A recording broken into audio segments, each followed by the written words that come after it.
Hungarian Folk Tales. The Pelican Bird.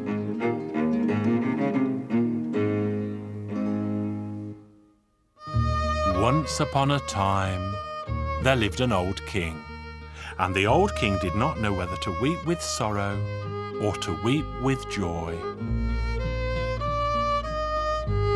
My dear daughter, when I was young, I had a pelican bird that could sing so beautifully.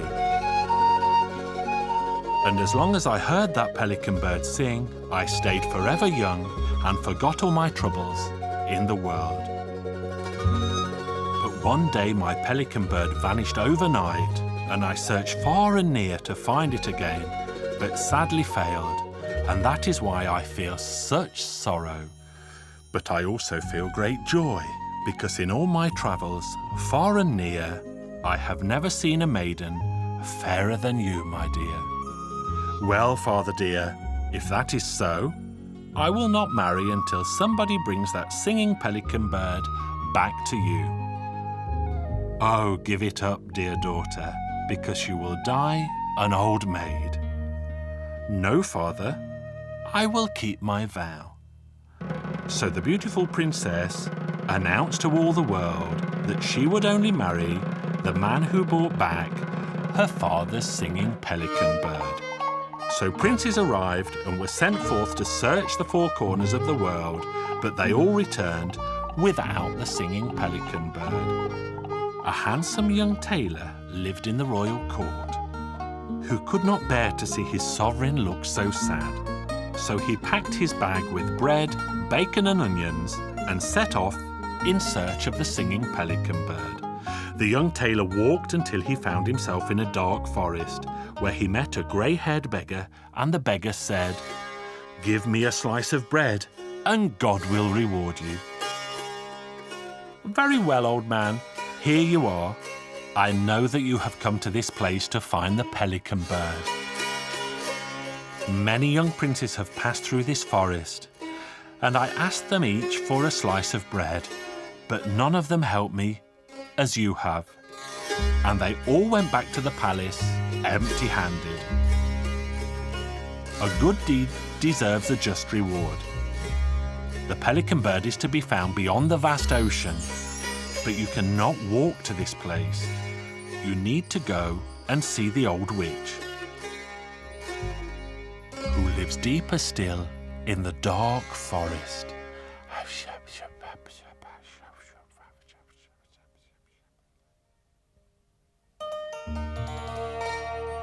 "Greetings, old lady. Do you enjoy good health? What brings you to this far and forgotten place?" "I'm on a quest to find a pelican bird that can sing beautiful songs and flew away beyond the vast ocean. But I intend to cross that ocean because my king cannot live without his beloved pelican bird. If you will lend me your horse, I promise that the pelican bird will make you a girl again." "Go ahead and take my horse. It's tethered under the bridge." So the young tailor fetched the horse and saw it had a mane of gold. The horse suddenly spoke and said, "Climb on my back, master."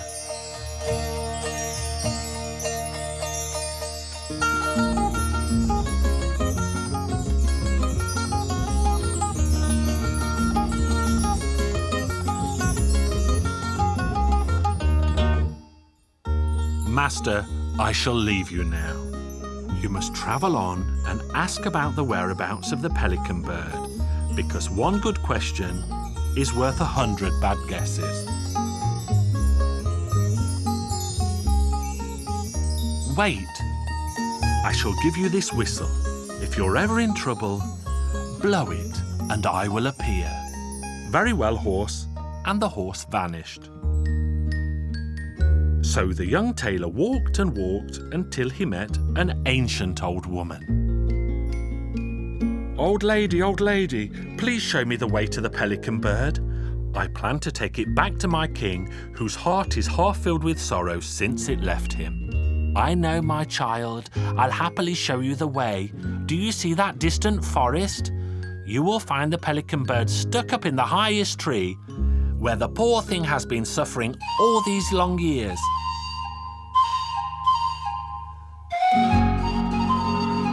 So the young tailor hurried to the distant forest and soon found the tallest tree. And there, sure enough, he sighted the pelican bird stuck up among its branches. He tried to climb the tall tree, but failed, and the young tailor was heartbroken.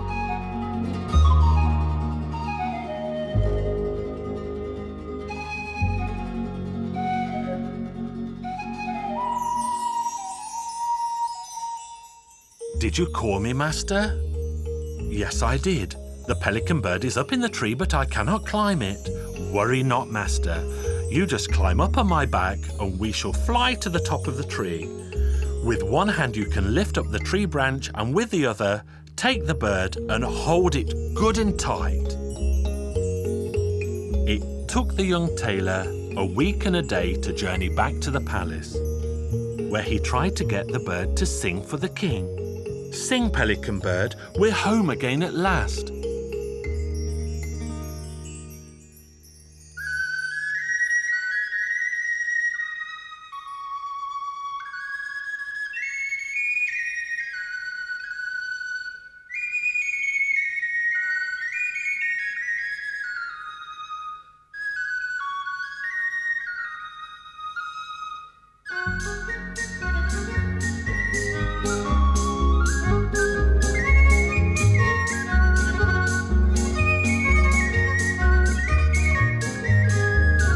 When they returned, the old king soon heard the pelican bird singing sweetly, and he was an old king no longer.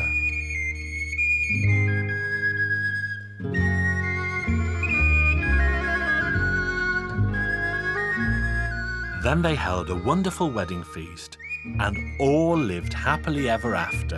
And that is where my story ends.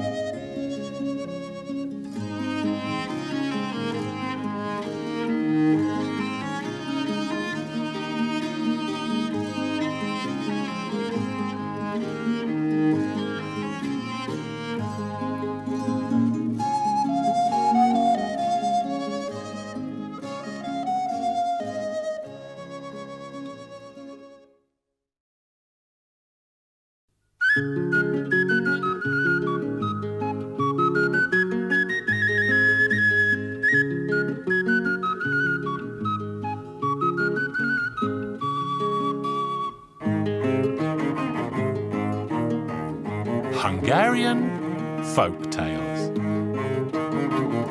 The Princess's Shoes.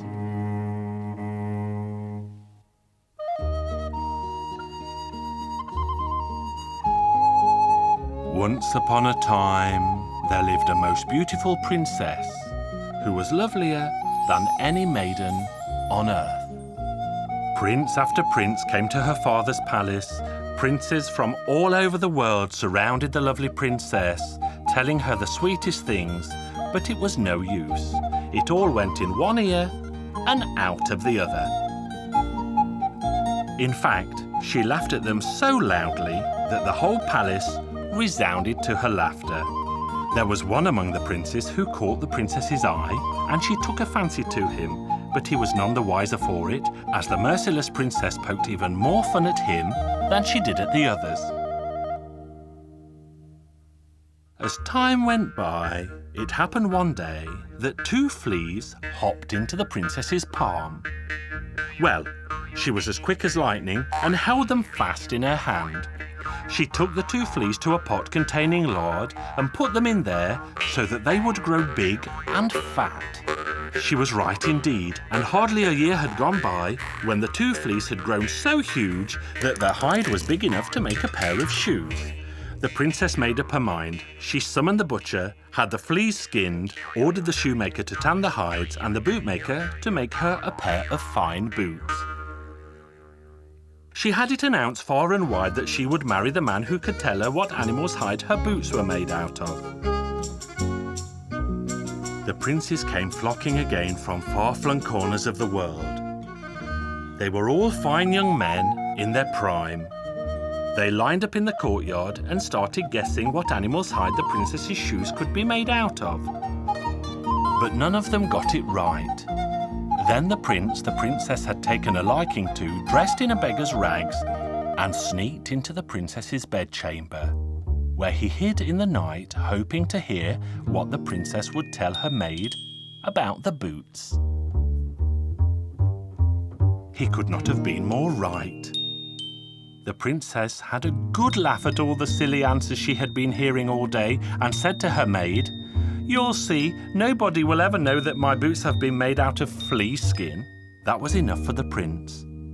The next day he mingled in his beggar's clothes among the princes, and when his turn came, he uttered, "Your Royal Highness, your boots are made out of flea skin."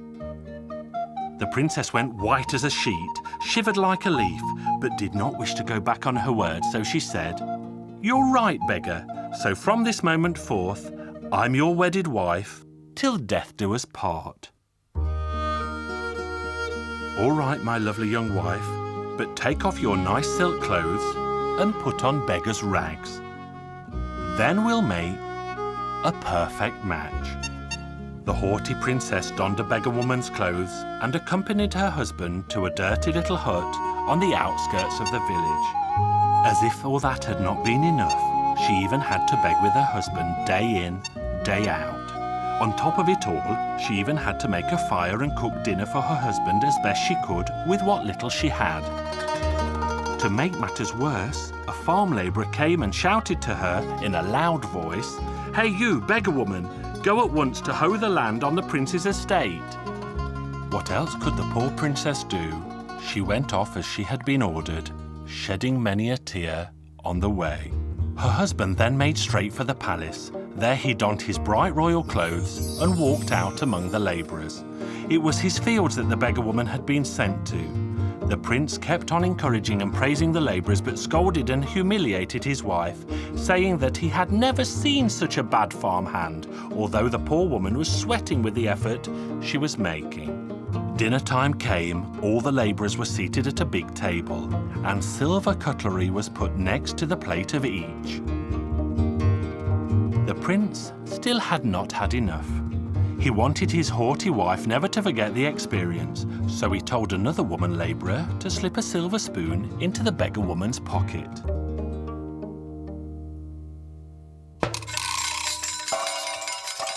There was a lot of toing and froing after dinner when the servants found a silver spoon was missing. They went through the pockets of all the labourers and found the silver spoon in the beggar woman's pocket. In vain did she swear that she had not stolen it. She was put in a dungeon. By this time, the lesson had been enough. Hardly had the door of the dungeon been locked than the prince had it opened again and walked in to his young wife. There he gently took her by the hand, led her up to the palace and said to her, "All right, your crying days are over. Put on your nice silk clothes again. I've put on mine too, for I was the beggar you married. Do you see now, my dear?" Well, to cut a long story short, they made up and started a new life together that was a joy to see for everyone. I saw it. Make sure you do too.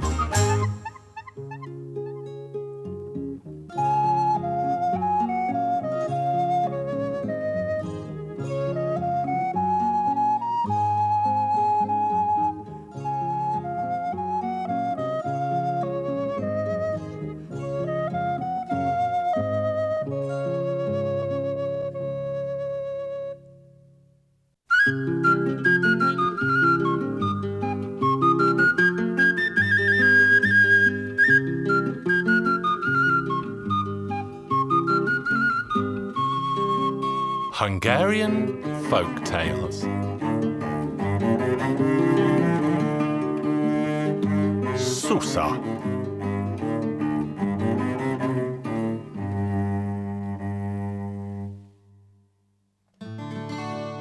In the village, there lived a wealthy farmer. He had barns and cellars and attics that were full of goods, plus he also had a couple of 100 florins sewn into a sack. However, he also had a lazy, good-for-nothing, stupid wife who was truly useless. Each time the farmer was about to leave for work, he told Susa what to do. Go to the neighbour lady, see what she is doing, and do exactly as she does. So Susa walked over to the neighbour's house, where they were busy bleaching the linen. When she saw this, she went home, took her husband's boots and leather hat into the bleach and let them cook there. They must have been in there for a long time, because when she took them out and she was about to take them to the stream for rinsing, they melted away in her hands. When her husband came home, he asked her, "Well, Susa, what have you been doing all day?" She told him what she had done, and the poor man had to give her a beating. Finally, he told her to pay more attention to the neighbour woman the next time. The next day, the neighbour woman was preparing mash for the pigs in a bucket. Susa saw what she was doing. She ran home, took 10 sacks of barley flour and threw them all into the well. Susa was very proud of herself. She wanted to tell her husband how much mash she prepared for the animals. As soon as her husband came home, she immediately told him the story.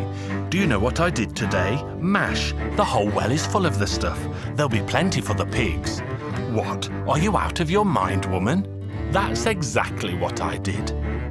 So Susa was beaten once more, and her husband told her that if she did this again, he would teach her a lesson she would never forget. On the third day, the neighbour woman was cooking cabbage with bacon. Susa watched her, then went home, sliced up a whole block of bacon. Then she took the bits and pieces to the garden and placed them on the cabbage heads. At noon, her husband came home and saw his dog lying dead by the gate. He asked his wife, "What have you done to this dog, woman? Why did it drop dead?" "The thief ate all the bacon I was preparing for lunch in the garden. That killed him." The man looked into the pantry. The bacon was all gone. He realised what Susa must have done, and he beat her soundly. The man kept all his money in a leather bag under the bed, but he never told his wife, lest she should spend it all. He told his wife that it was an ogre. He scared her by saying that if she did something stupid, the ogre would eat her. One day, a travelling potter came their way. Susa wanted to give him the ogre so she wouldn't have to be afraid any longer. But of course, she did not want to give it away for free. So she asked the potter how many pots he would offer in return. Somehow the potter guessed what must be inside the ogre, so he gave her all of his pots. Susa was very happy with the deal. When she was left on her own, she placed the pots on the poles of the fence. Finally, she wanted to arrange the smaller mugs as well, but there was not enough room. Then she found a long pole and started yelling, "All right, you pots, stand in line so there is room for the little ones too." But the pots just didn't want to stand in line, so Susa smashed the pots with her pole. When her husband came home, he immediately saw the fragments on the ground. He suspected that something was wrong, so he asked, "Where did you get these pots, Susa?" "Well, you see, I paid for them with that ogre of yours, so you could never scare me with it again." The man nearly had a fit, but he realised that his wife was mad. The next morning, he sent Susa off to do some reaping, so she couldn't cause any more trouble at home. Susa went out to the field with a sickle, and by 10 o'clock, she harvested 3 sheaves of wheat. She pulled them together and arranged them in a stack. She huddled up in the middle and fell fast asleep. Her husband waited for her at home in vain. "This Susa has suddenly become so hard-working. I'm going to go after her before the work makes her sick."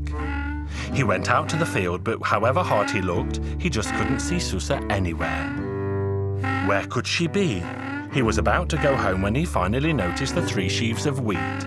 He walked up closer and discovered Susa snoring beneath them. It's then that he realised he had to get rid of Susa once and for all. He ran home and brought back a pillow full of feathers and a small pot of honey. He poured the honey all over Susa and then he covered her with the feathers. Susa woke up. She looked at her hands and feet and said to herself, her hands are like Susa's, her feet are like Susa's, but this is not Susa. How could this be? She just couldn't decide whether she was really Susa or not. Finally, she decided she would ask her husband whether his wife was at home. If he said yes, she is home, then she could not be Susa. If he answered no, then she must be Susa without a doubt. When she got to the house, she called out loud, "Listen, John, is your wife at home?" "Of course she is. What's wrong with that?" That was how Susa finally decided that she was not Susa. She started thinking about who she might be, but she just couldn't find out the solution. So in the end, she completely lost her mind. Finally, she ran off, and nobody has ever seen her since.